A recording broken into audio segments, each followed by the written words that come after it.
Dear fellow human, I think by now you have the feeling that something is not right about our current situation.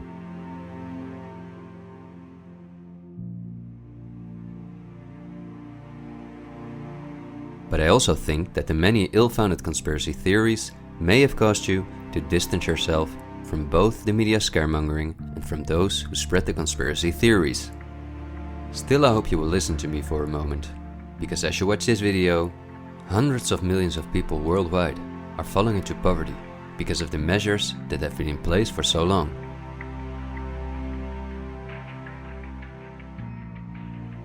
And although the biggest economic crisis that we will ever experience may not have affected you personally yet, it's only a matter of time before the ripple effects also reach you and your loved ones. This is not alarmism, but the harsh reality we face. I also think that we can limit the damage and even benefit from it if we are properly and objectively informed about our current situation. Therefore, I would like to show you some easy verifiable facts that I think are essential.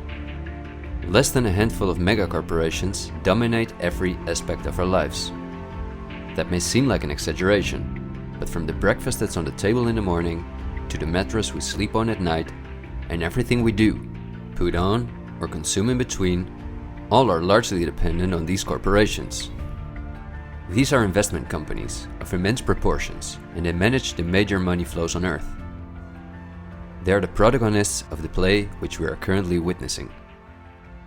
So as not to take up too much of your time, I've summarized the most important information as briefly as possible. How does it work?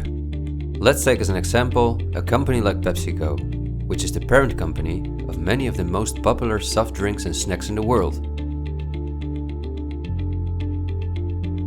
There appear to be many different competing brands, but they all come from the factories of a small number of corporations that together have a monopoly on the industry. Within the packaged food industry, there are a number of other major companies such as Unilever, the Coca-Cola Company, Mondelez, and Nestlé. On this image, you see that virtually every well-known brand in the packaged food industry belongs to one of these corporations. You can easily get this kind of information. You can verify it on the websites of the relevant brands or on Wikipedia. Companies of this size are usually publicly traded and have a board where the largest shareholders call the shots. On websites like Yahoo Finance, we can find detailed company information, including who the largest shareholders of these companies are. Let's take PepsiCo again as an example. We see that 73.14% of the shares are held by no less than 3,379 institutional investors. These include investment companies, mutual funds, insurance companies, banks, and in some cases, governments. Let's look at who the largest institutional investors of PepsiCo are.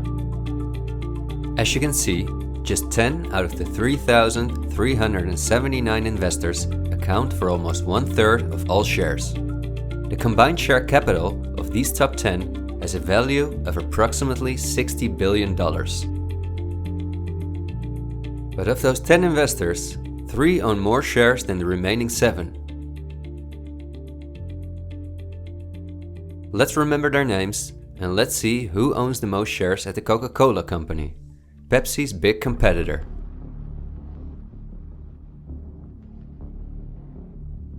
We see that just like with PepsiCo, the majority of the shares are held by institutional investors. Let's look at the top 10 and start with the last one of them. 4 out of these 6 institutional investors we also saw at the last 6 of PepsiCo. These are Norton Trust, JP Morgan Chase, Geode Capital Management, and Wellington Management. Now, let's look at the 4 largest shareholders. 3 of these we also saw in the top 4 at PepsiCo. They are BlackRock, Vanguard, and State Street. And there's another one, Berkshire Hathaway. These are the 4 largest investment companies on the planet. PepsiCo and Coca-Cola are anything but competitors.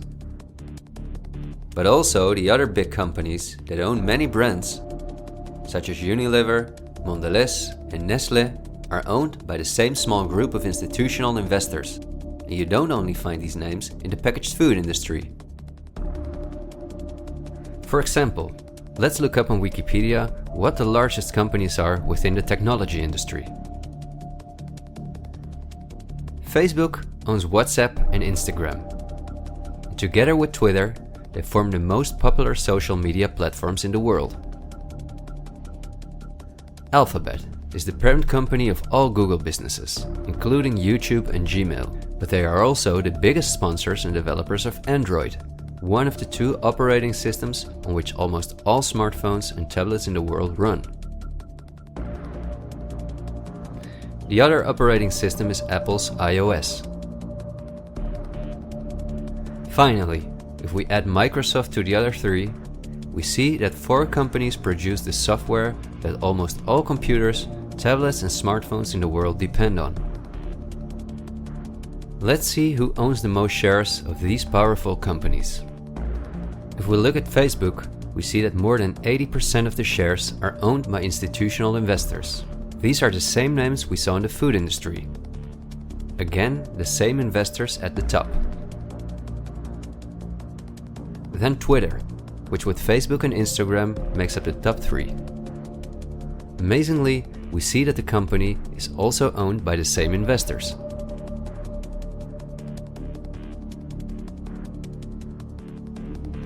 We see them at Apple,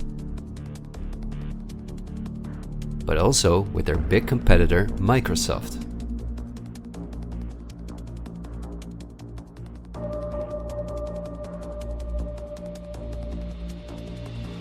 When we look at all the other companies that dominate the technology industry and build our computers, TVs, smartphones and household appliances, we see the same big investors who own a majority of the shares.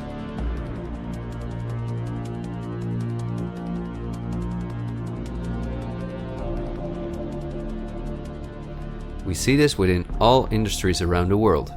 And just to show you that I'm not exaggerating, I'll give you another example. Let's say we want to plan a vacation. On our computer or smartphone, we look for a cheap flight to the sun through websites like Skyscanner and Expedia, both of which belong to the same group of institutional investors. We fly with one of the many airlines, of which the majority of the shares are often owned by the same investors or by governments, like Air France-KLM. The aircraft we fly is in most cases a Boeing or an Airbus. Again, we see the same names. We look for a hotel or an apartment through Booking.com or Airbnb.com. Once we arrive at our destination, we go out for dinner, then we write a review on TripAdvisor. The same investors are at the basis of every aspect of our journey, and their power goes even much further, because even the kerosene that fuels the plane comes from one of their many oil companies and refineries. Just like the steel that the plane is made of comes from one of their many mining companies. This small club of investment companies, banks and mutual funds are also the largest shareholders in the primary industries, where raw materials come from. If we look on Wikipedia for the largest mining companies in the world, we see that their shareholders are the same institutional investors we see everywhere else. The same goes for the largest agricultural companies in the world that our entire food industry depends on. For example, they own Bayer, the parent company of Monsanto, the world's largest seed producer, which produces 90% of all the cotton seed on Earth, as well as the majority of all other seeds. But these institutional investors are also the shareholders of the largest textile manufacturing companies in the world, and even the numerous popular clothing brands that turn the cotton into the clothes we wear are owned by the same group of investors.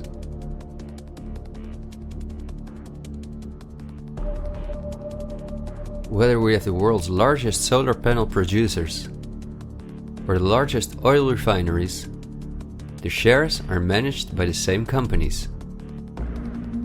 They own the tobacco companies, who produce all the popular tobacco brands in the world.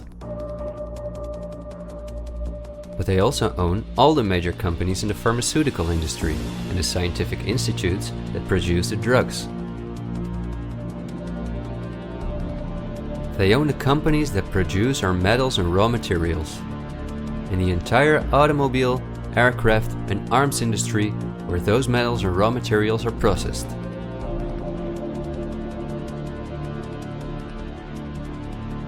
They own the companies that build our electronics.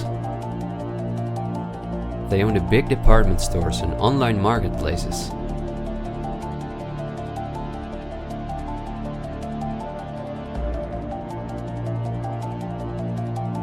And even the payment methods that we use to pay for their products.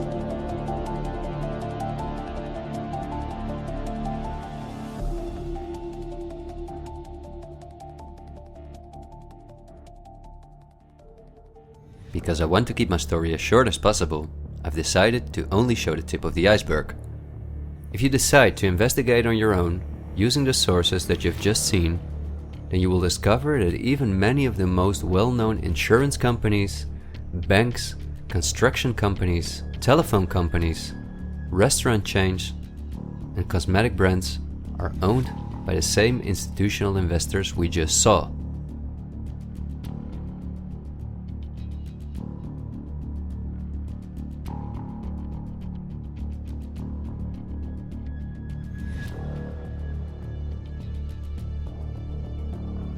These institutional investors are, as I told you earlier, mainly investment companies, banks and insurance companies. They are in turn also owned by shareholders. Now, what is the most amazing thing? All of these institutional investors own each other's shares, and together they form an immense network that we can compare to a pyramid. The smaller institutional investors are owned by larger investors, who in turn belong to even larger investors. The visible top of this pyramid consists of only two companies, and we have seen their names many times by now. They are Vanguard and BlackRock. The power of these two companies is something we can barely imagine.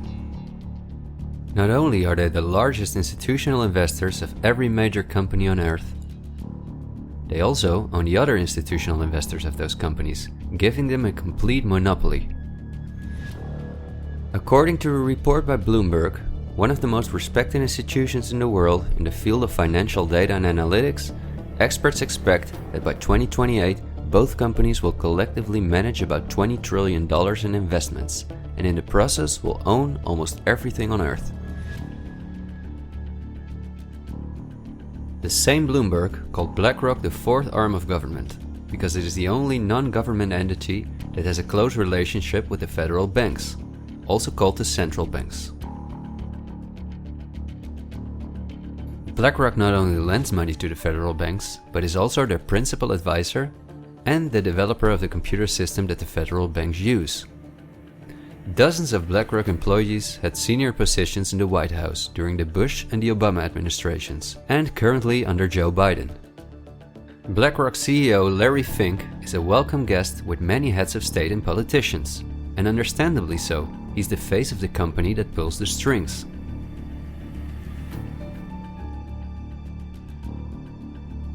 Yet Larry Fink does not pull the strings himself. In fact, BlackRock itself is owned by shareholders. And if we look at who those shareholders are, we come to a strange conclusion. We see that BlackRock's largest shareholder is Vanguard, and this is where it gets dark. Vanguard itself has a unique structure that makes it impossible to see who its shareholders or clients are. The elite who own Vanguard don't want anyone to know that they are the owners of the most powerful company on Earth. But of course, this is no secret to those who are willing to look into it. Reports by Oxfam and Bloomberg show that 1% of the world's population collectively owns more money than the other 99%. Indeed, Oxfam claims that as much as 82% of all the money earned in 2017 went to this 1% of people. Naturally, those who own the most powerful company on Earth would also be the richest among this 1%. In other words, they are part of the 0.001%. Forbes, the most well-known business magazine in the world, claims that by March 2020 there were some 2,075 billionaires. Oxfam's report showed that 2/3 of all these billionaires obtained their fortune through inheritances and monopolies. So this means that Vanguard is in the hands of the richest families on earth. If we study their history, we discover that these families have always belonged to the top of the pyramid, some even well before the Industrial Revolution began. Because their history is so interesting and extensive, I will explain some more about them in the follow-up video that I'm currently working on. But in order not to elaborate too far, I will just point out that many of these families belong to royal bloodlines, and they are the founders of our banking system, the United Nations, and every industry in the world.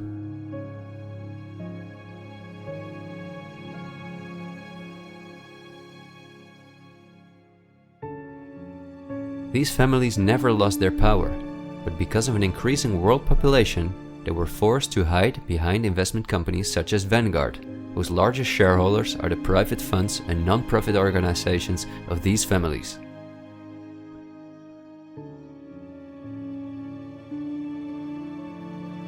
To make the bigger picture more clear, I need to briefly explain something about these non-profit organizations.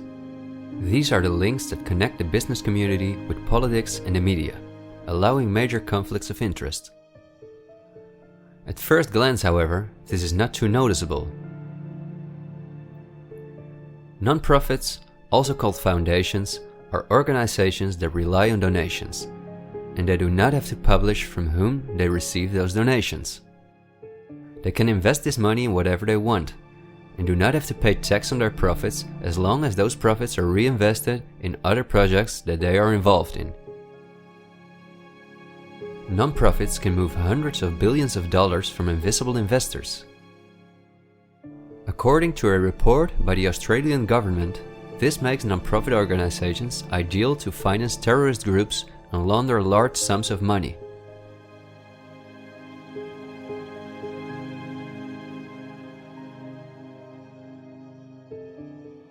The foundations and funds of the families who are highest in the hierarchy of the 1% hide behind the scenes as much as possible.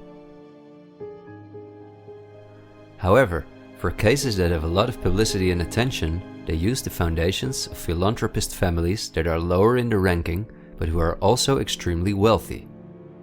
In order to be concise, I will only highlight the 3 most important foundations in the world that connect all the industries in the world to each other. These are the Bill and Melinda Gates Foundation, the Open Society Foundations of the controversial multi-billionaire George Soros, and the Clinton Foundation. A very brief introduction to give you an idea of the size of these types of foundations. According to the official website of the World Economic Forum, the Gates Foundation is the largest funder of the World Health Organization, after President Donald Trump halted the funding of the WHO by the US in 2020. This makes the Gates Foundation one of the most influential organizations in the world in the area of everything that relates to our health. The Gates Foundation has a close partnership with the 16 largest pharmaceutical companies in the world, including Pfizer, AstraZeneca, Johnson & Johnson, BioNTech, and Bayer, and we have just seen who own the most shares of these companies.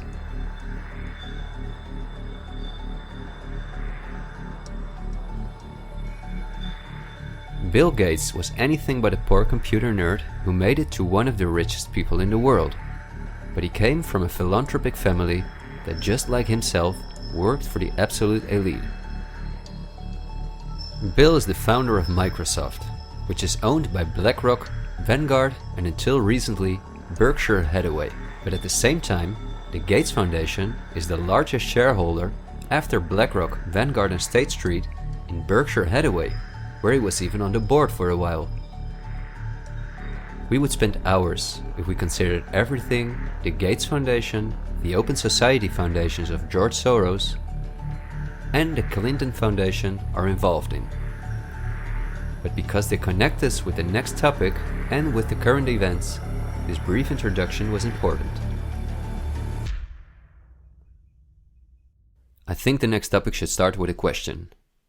A random person like myself, with very little experience in video editing, using an old laptop, can in 20 minutes objectively portray that only 2 companies have a total monopoly over all the industries in the world. So the natural question is, why don't you hear about all of this in the media? What? It's a good question. Every day we have the choice between countless reports, documentaries, and television programs, and yet not one of them talks about this. Is it something not interesting enough? Or might there perhaps be other interests at play? The answer we get again from Wikipedia. About 90% of the international media is owned by 9 media conglomerates. The companies owned by these media conglomerates are too many to mention, so I'm just going to show you the most important brands that we all know. Viacom CBS is the parent company of, among others, all CBS channels, Paramount, where the most famous movies and series in the world come from, MTV, Comedy Central, Nickelodeon, the popular British Channel 5, and the popular Australian 10. Guess who the largest shareholders of Viacom CBS are? Before we look at the other major conglomerates, let's not forget to mention our extremely powerful streaming monopolists, Netflix and Amazon Prime, both of which belong to the same shareholders. Then AT&T, which is the parent company of Warner Brothers, HBO, Discovery Channel, CNN, Cartoon Network, TNT, DC, and many other well-known brands. Guess who the largest shareholders of AT&T are?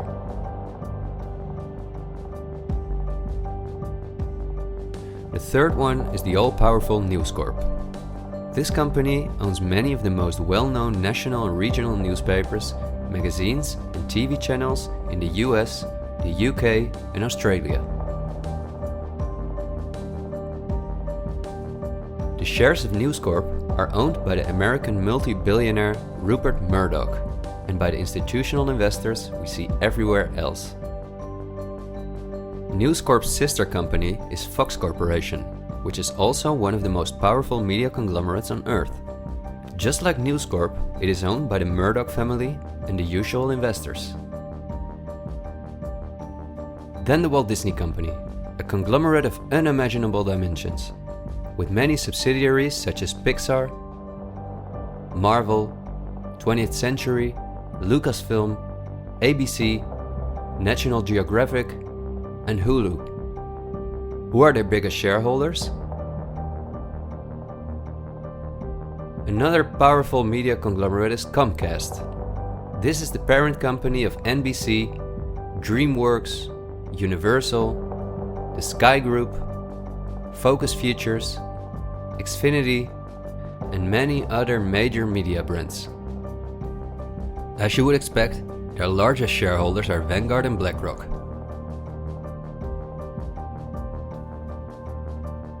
I could go on for hours and show that in almost every country on Earth, the local media is in the hands of these kind of conglomerates, which in turn are owned by our institutional investors or by extremely rich and powerful elite families. In the UK, for example, virtually all popular newspapers and magazines are owned by the Daily Mail Group, Reach, and the aforementioned News Corp. In the Netherlands, the entire media is in the hands of the Persgroep, Mediahuis, and Bertelsmann. And in Germany, the entire media is either controlled by the German government, ProSiebenSat.1, Axel Springer, and again, Bertelsmann, which is also a conglomerate of unprecedented dimensions. Not only is this the parent company of the largest book publisher in the world, Penguin Random House, and owner and founder of BMG Music, Bertelsmann also controls a large part of the European media through their subsidiary RTL, a company with 67 TV channels, 10 streaming platforms, and 38 radio stations. Bertelsmann is owned by the ultra-rich Bertelsmann-Mohn family, who openly collaborated with the Nazis. Because of this, Reinhard Mohn was held as a prisoner of war in the US. Besides RTL, Bertelsmann also owns a large part of the French mainstream media. And together with Mediaset, the powerful Italian conglomerate of former President Berlusconi that controls the most important part of the Italian mainstream media, they also own all popular Spanish TV channels. Now, to complete the picture, let's look at where the news comes from that all these media outlets are feeding us on a daily basis. The various news media do not produce their news themselves, but use information and images from news agencies such as Reuters, the Dutch ANP, and the French AFP. These organizations are anything but independent. Reuters is owned by the powerful Canadian Thomson family. The ANP is owned by Dutch investor Kees Omen, and the AFP is largely financed by the French government.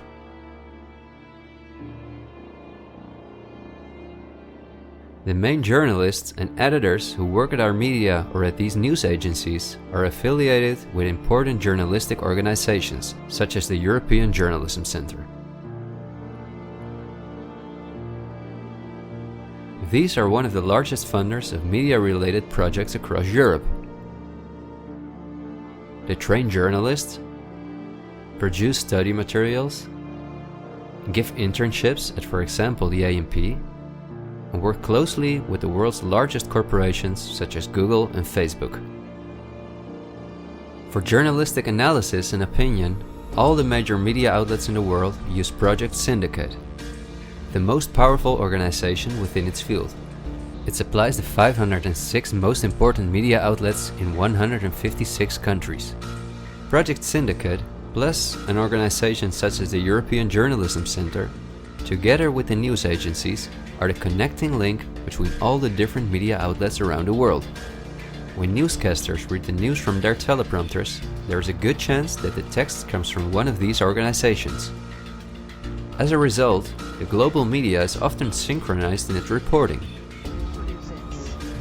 We are concerned about the trouble and trend of irresponsible, one-sided news stories plaguing our country. The sharing of biased and false news has become all too common on social media. More alarming, some media outlets publish these same fake stories without checking facts first. The sharing of biased and false news has become all too common on social media. More alarming, some media outlets publish these stories simply aren't true without checking facts first. Unfortunately, some members of the media use their platforms to push their own personal bias and agenda to control exactly what people think. And this is extremely dangerous to our democracy. This is extremely dangerous to our democracy. This is extremely dangerous to our democracy. This is extremely dangerous to our democracy. This is extremely dangerous to our democracy. This is extremely dangerous to our democracy. This is extremely dangerous to our democracy. This is extremely dangerous to our democracy. This is extremely dangerous to our democracy. This is extremely dangerous to our democracy. This is extremely dangerous to our democracy. This is extremely dangerous to our democracy. This is extremely dangerous to our democracy. In September 2020, the European Journalism Centre and Facebook set up a fund to support selected news organizations to do the reporting during the corona crisis. Let's see who the organizations are that, along with the news agencies, produce our news. At Project Syndicate, we see the Bill and Melinda Gates Foundation, the Open Society Foundation, and the European Journalism Centre.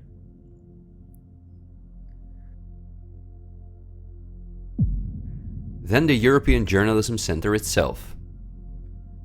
Again we see the Gates Foundation and the Open Society Foundation. And they also receive large donations from Facebook, Google, the Dutch Ministry of Education, Culture and Science, and from the Dutch Ministry of Foreign Affairs. The organizations that are at the heart of our information flow are funded by the non-profit organizations of the same elite who also controls the entire media. However, a part of our tax money goes to these organizations as well.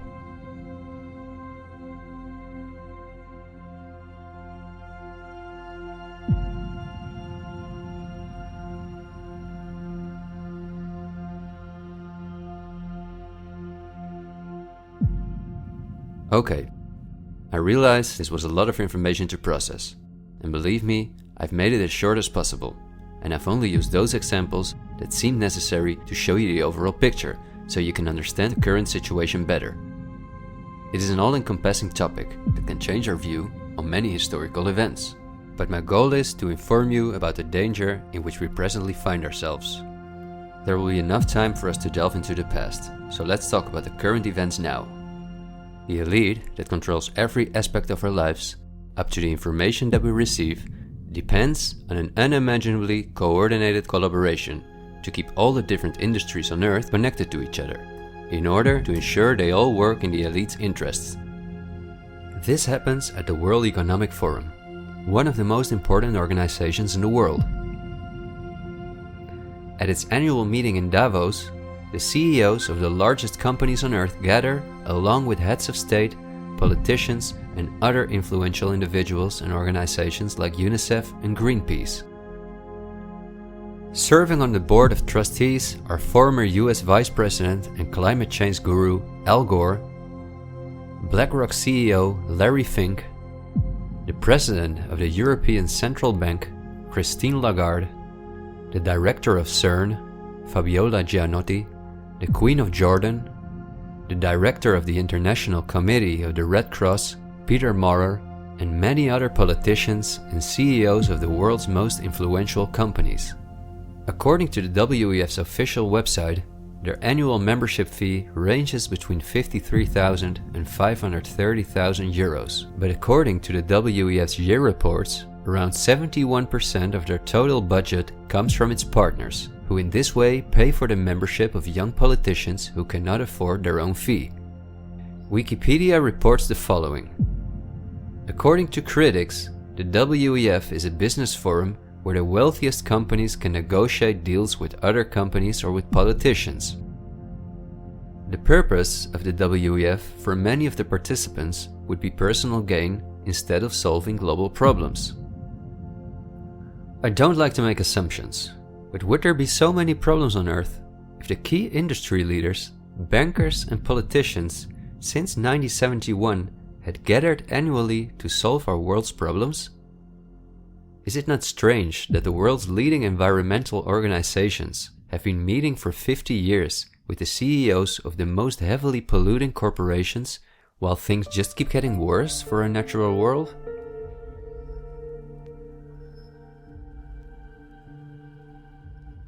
That these critics of the WEF are right soon becomes clear when we look at who the most important partners are that account for almost 71% of the WEF's budget. There are BlackRock, the Open Society Foundations, the Bill and Melinda Gates Foundation, and many other large corporations of whom Vanguard and BlackRock own the shares directly or indirectly.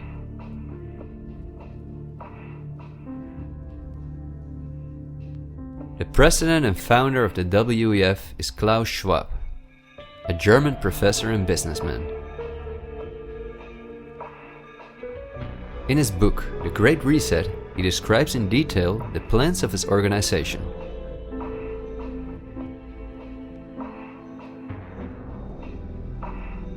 The coronavirus, according to him, is the excellent opportunity to literally reset our society in every regard.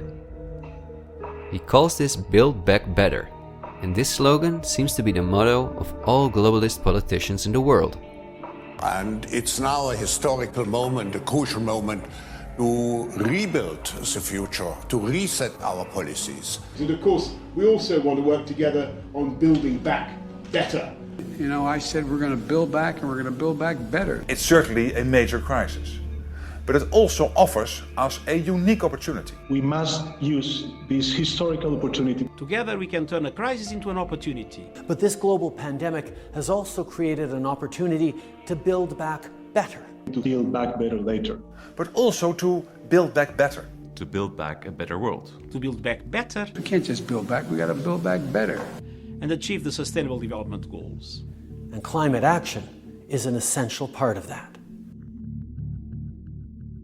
According to Schwab, our old society should be exchanged for a new one, in which countries give up their sovereignty to an all-encompassing world government, in which people own nothing but work for the state, in exchange for their housing, healthcare, and all their other basic needs.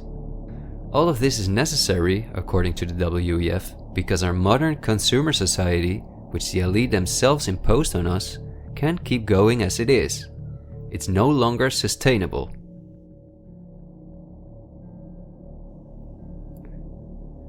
Schwab says in his book that we will never return to the old normal. And the WEF published a video that makes it clear that in 2030 we will own nothing, but we will be happy.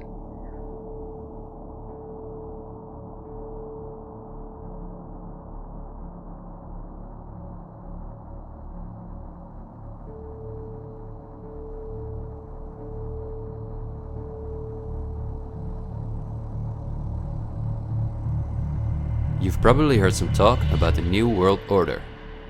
The media wants us to believe that this is a topic for conspiracy theorists, although it has been talked about for generations by presidents such as George Bush Sr., Nelson Mandela, and Bill Clinton. We have before us the opportunity to forge for ourselves and for future generations a new world order, a world where the rule of law, not the law of the jungle, governs the conduct of nations. When we are successful, and we will be, we have a real chance at this new world order, an order in which a credible United Nations can use its peacekeeping role to fulfill the promise and vision of the UN's founders. After 1989, President Bush said, and it's a phrase that I often use myself, that we needed a new world order. That the affirmative task we have now is to actually create a new world order. But also by the world's most famous philanthropists such as Cecil Rhodes, David Rockefeller, Henry Kissinger, and even George Soros. I think you need a new world order, that China has to be part of the process of creating it, and they have to buy in, they have to own it. These important figures, who apart from Mandela, were all among the top of the elite when they were still alive, are not the only ones who dream about an all-powerful world government. In 2015, the UN presented its controversial Agenda 2030, which is almost identical to Klaus Schwab's Great Reset. In their own words, the UN, like Schwab, wants to ensure that by 2030, poverty, hunger, environmental pollution, and disease no longer exist on Earth. It sounds like a sympathetic plan, until you read the fine print. You see, the idea is that Agenda 2030 is going to be paid for by us, the citizens. And just as it is currently required of us that we give up our basic rights for the sake of public health, we will be demanded to give up our wealth in favor of poverty reduction. These are not conspiracy theories. You can read this for yourself on their official website. In short, it boils down to this. The UN wants to take the tax money from all Western countries and give it to the mega corporations of the elite, who will be contracted to rebuild society. Globally, a completely new infrastructure is needed, because fossil fuels must be made a thing of the past, according to the UN. For this immense project, a world government is needed, says the UN. And the same UN takes it upon herself to be this global government. Just like Schwab, the UN also believes that a pandemic is the perfect opportunity to accelerate the implementation of Agenda 2030. It is worrisome that the WEF and the UN openly admit that they consider pandemics and other disasters as an opportunity to transform society, especially since we have seen that the elite have all the resources at their disposal to make us believe that there is a pandemic, and even to create one. So we certainly should not take these things lightly, and we should examine them carefully. And when we do that, we come across things that are even more troubling.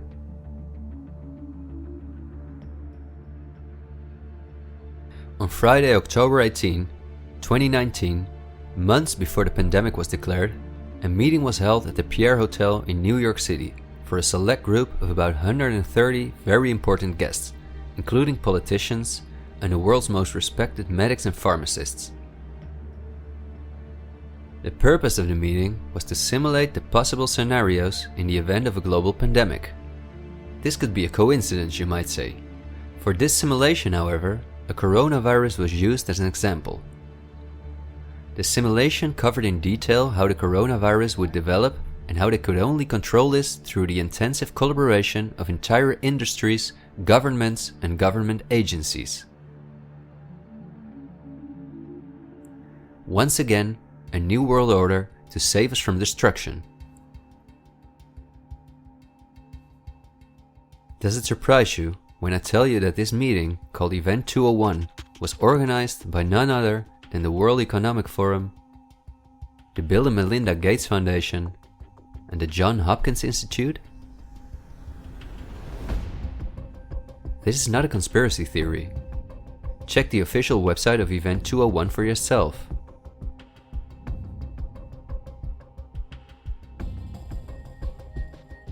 Perhaps at this point, it will no longer surprise you that the German Robert Koch Institute, which like every national health institute in the world is closely linked to the WHO, which is funded by Bill Gates, created a similar simulation in 2012.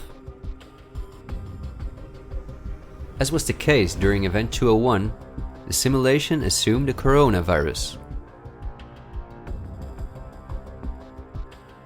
This simulation assumed that in a Southeast Asian food market, a coronavirus would spread from animal to human. How coincidental, isn't it? In this simulation, it takes several weeks for the authorities to identify the virus, allowing it to spread worldwide. The simulation is made of the consecutive 3 years, in which there are lockdowns and economies are destroyed. But also the impact on society is simulated in all aspects, even the protests. I won't tire you with the details. In fact, you can download this analysis for yourself from the website of the German government. The last thing I want to show is an excerpt from a lecture that Belgian top virologist Mark van Ranst gave on January 22, 2019 at the Chatham House, a major non-profit organization in London, where important world leaders meet to discuss global issues. Winners of the Chatham House Prize include Hillary Clinton, Melinda Gates, and John Kerry.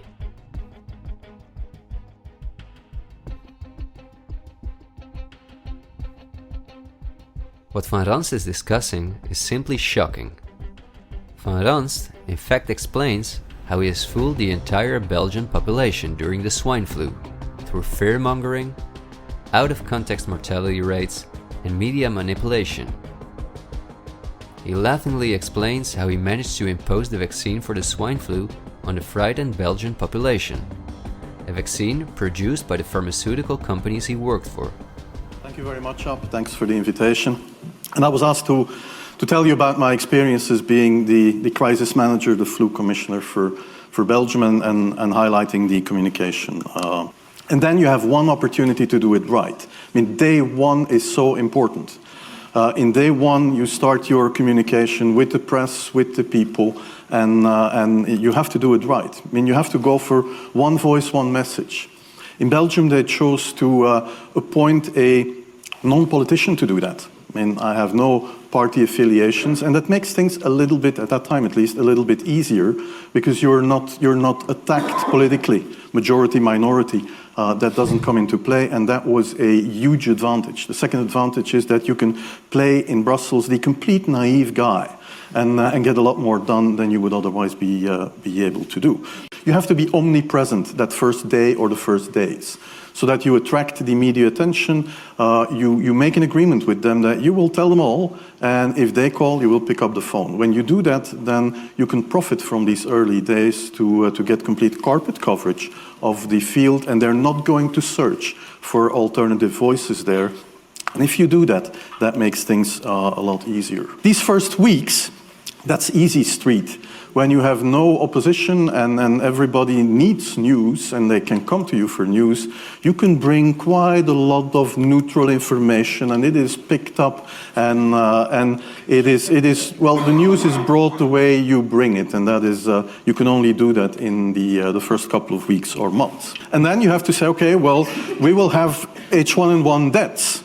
Of course, that would be unavoidable. I used there Sir Donaldson's quote, where he said that in the UK, by the peak of the epidemic, 40 people would die per day at the end of the summer. So 62 at that time million people in the UK, 40 deaths a day. I worked it out for Belgium. That would be 7 deaths a day at the peak of the epidemic. I used that in the media. 7 Belgian flu deaths per day at the peak of the epidemic would be realistic. That is true in every year, even interpandemically. That is very, very conservative. However, talking about fatalities is important, because when you say that, people say, wow, what do you mean? People die because of influenza? And that was a necessary step to take. And then, of course, a couple of days later, you had the first H1N1 death in the country, and the scene was set and it was already talked about. And then you had to pick who is going to be vaccinated first. And then, well, women and children first, whatever. I mean, risk groups, they were important. And then I misused the fact that the top football soccer clubs in Belgium inappropriately and against all agreements vaccinated they made their soccer players priority people.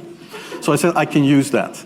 Because if the population really believes that this vaccine is so desirable that even the soccer players would be dishonest to get their vaccine, I said, okay, I can play with that. So I made a big fuss about this. This is Van Ranst is raving mad. But it worked. The Chatham House organization is also funded by all major corporations of the elite, the Gates Foundation and the Open Society Foundations. We could talk for hours about the coronavirus, which has a survival rate of 99.98%, and about the incomprehensible measures that are destroying our society. Millions of entrepreneurs have lost their income. Countless elderly people have died in loneliness, isolated from their families. But I think we have reviewed enough facts that put the global COVID measures in a broader context, seen from the perspective of the elite. This extremely wealthy elite, collectively of tens of thousands of billions, has no problem whatsoever with the fact that more than 40% of the world's population has to live on less than $5.50 a day, or that millions of children are dying from the drinking water contaminated by them, or from malnutrition, or by their bullets and bombs. They just want to get more powerful. The elite have absolutely no intention to share their wealth with us. In fact, they are honest about their plans to take even the last bit from us, and those plans are being rolled out as I'm telling this. The underlying motives of the elite will not be explained in this episode, because for this we have to dive into history and discuss topics that are beyond our modern rational thinking. But for now you may understand well enough with the simple logic that a new world order, or an all-encompassing world government, is the only way for a small elite to retain its power over an ever-increasing world population. Companies like BlackRock and Vanguard do not benefit from national borders, import taxes, and real diversity.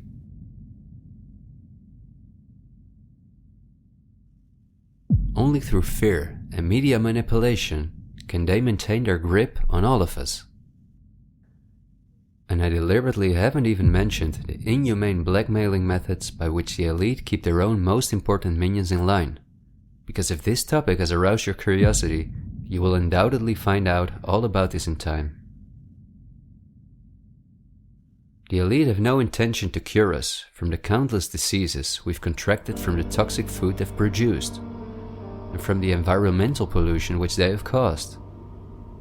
After all, if we didn't get sick, the entire pharmaceutical industry would collapse. Nothing sells like fear is the motto of top virologists like Mark van Ranst. You will be amazed, as I was, when you discover that we have been warned countless times about this elite. I think we're being run by maniacs. If anybody can put on paper what our government and the American government, etc., and the Russian, Chinese, what they are actually trying to do, I think they're all insane. But I'm liable to be put away as insane for expressing that. That's what's insane about it. Don't you agree? For we are opposed around the world by a monolithic and ruthless conspiracy that relies primarily on covert means for expanding its sphere of influence, on infiltration instead of invasion, on subversion instead of elections, on intimidation instead of free choice, on guerrillas by night instead of armies by day. It is a system which has conscripted vast human and material resources into the building of a tightly knit, highly efficient machine that combines military, diplomatic, intelligence, economic, scientific, and political operations. Its preparations are concealed, not published. Its mistakes are buried, not headlined. Its dissenters are silenced, not praised. No expenditure is questioned, no rumor is printed, no secret is revealed. President Kennedy has been assassinated. It's official now. The president is dead.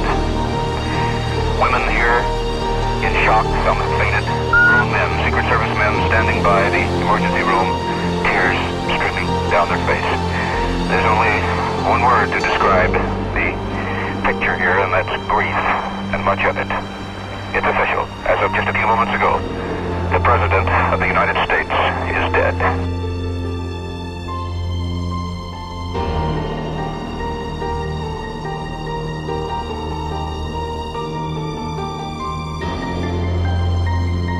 When you're talking about really elite levels, the name of the game is blackmail. That's what runs the whole system, basically. They want compromised people because they're easy to control. I'm not suicidal. I'm not suicidal.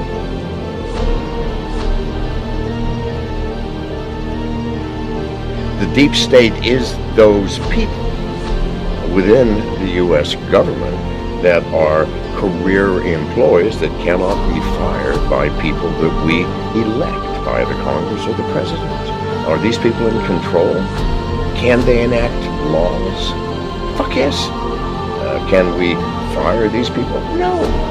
Can presidents fire them? No. It's designed that way so that political parties and political interests cannot affect the deep state. Do you understand the nightmare of our situation, people? It is no secret.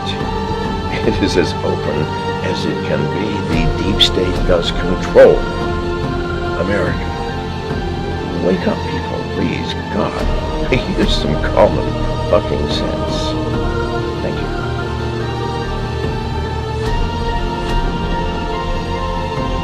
Something like 1984 could actually happen. This is the direction the world is going in at the present time.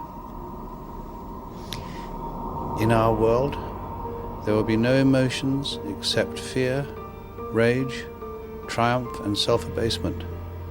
The sex instinct will be eradicated. There will be no loyalty except loyalty to the party. But always there will be the intoxication of power. Always, at every moment, there will be the thrill of victory, the sensation of trampling on an enemy who is helpless. If you want a picture of the future, imagine a boot stamping on a human face forever. The moral to be drawn from this dangerous nightmare situation is a simple one. Don't let it happen. It depends on you. With this video, I hope to reach you, to reduce the ever-increasing distance between us. Only when we are divided can the elite retain its power over us. The greatest fear of the elite is that we will realize what is really going on Earth. And the only way the elite thinks they can prevent this from happening is through censorship,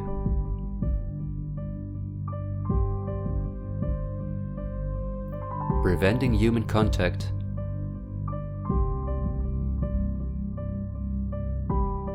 the incessant framing of political opponents and those who think differently,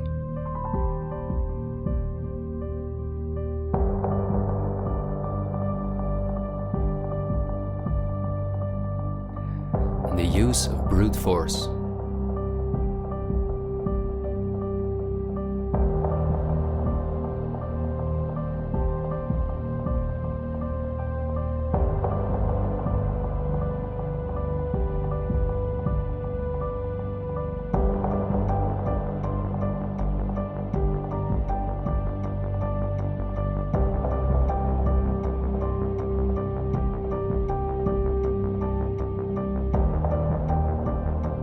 The plans of the elite are clear, and so is the ruthless way in which they want to accomplish them. If we allow this to happen, a new society will be built on the ashes of what we once knew.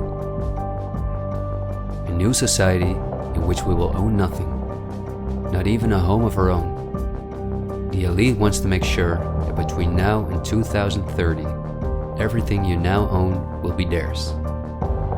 For this, devastating economic crisis is necessary. First, the middle class is attacked, which is the backbone of society. Entrepreneurs are forced to go into tremendous debt, which will ultimately cause them to lose all their possessions. After that, things will move quickly.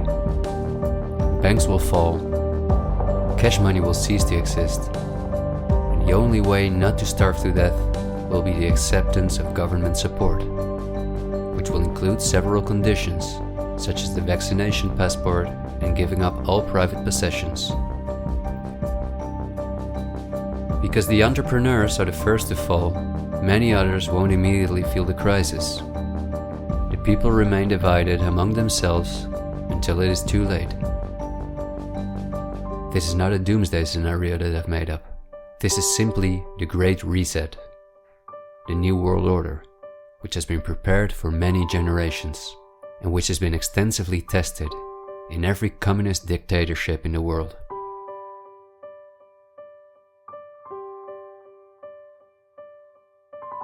But this can also go a different direction, and instead of a great reset, we can cause a great awakening and create a world where no one has to go hungry, and where we can live in a sustainable way, in freedom, with each other and with nature. This is not an idealistic daydream.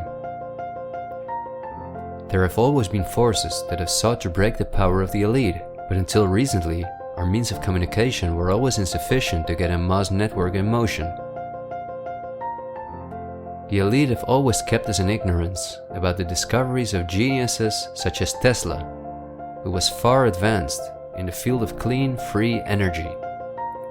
Or Dr. Rife, who used radio waves to cure at least 16 terminal cancer patients before he, just as Tesla, died in a suspicious manner. Or Henry Ford, who in 1941 had already made a car out of bioplastic that proved stronger than steel. The elite have hidden countless such techniques from us because they form a threat to their monopolies in every industry. These were techniques that would have given us freedoms and put the elite's power at risk, which is based on our fear and dependence on their projects. These are not conspiracy theories, but facts. What I am saying is that a world of new possibilities is opening up for all of us, where there is no poverty, no pollution, diseases, or wars, and in which governments work for the welfare of the people rather than the other way around. Countless ailments that provide the pharma industry with hundreds of billions of dollars will be cured. No one will have to work their ass off to live a dignified life.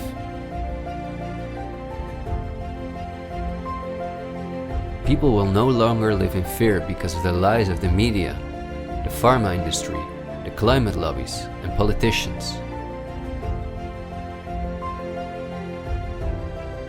It's all on the horizon, but we have to go through the storm first and recognize what the real problem is in our society.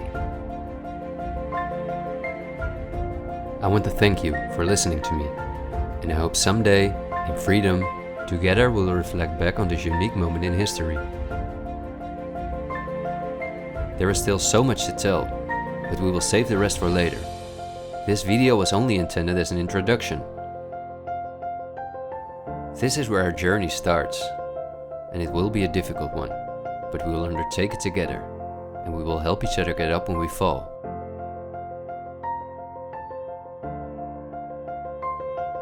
We will not be afraid. We are the 99%.